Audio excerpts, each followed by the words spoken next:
all the angles in the diagram are measured to the nearest degree. Work out the upper bound and lower bound of angle x. So let's find the upper bound and lower bound of each of the angles first. So this one here is 108. So it's to the nearest degree. So the degree below would be 107. The degree above would be 109.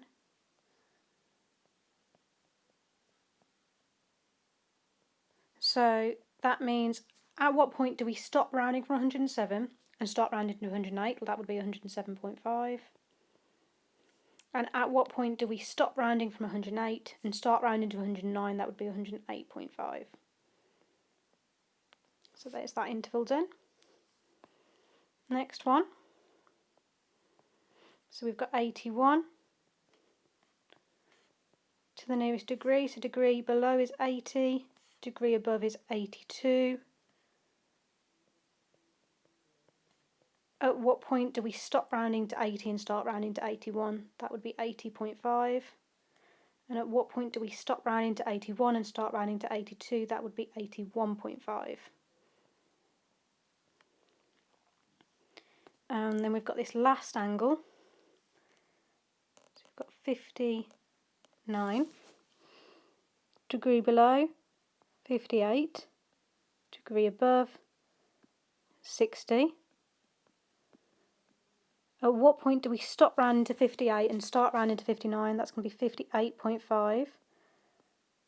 And at what point do we stop rounding to 59 and start rounding to 60? That's going to be 59.5.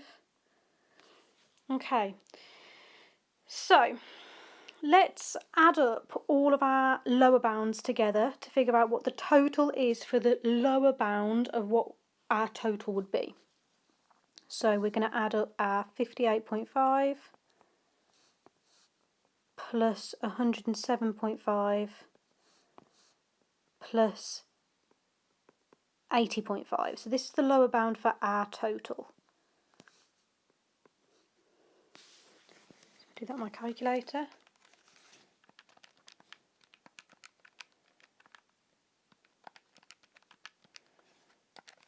And I get 246.5.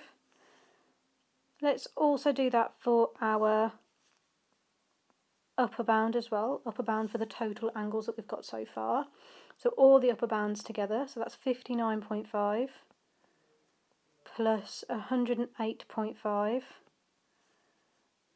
plus 81.5.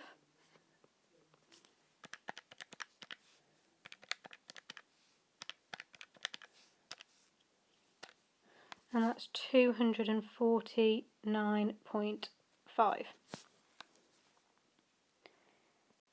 Okay, so I know that all the angles in a circle or around a point add up to 360.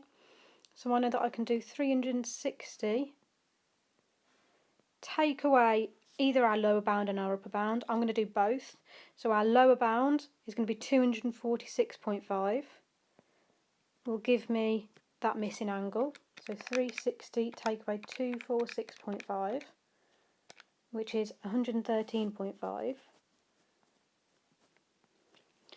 Or it could be 360 take away our upper bound, which is 249.5.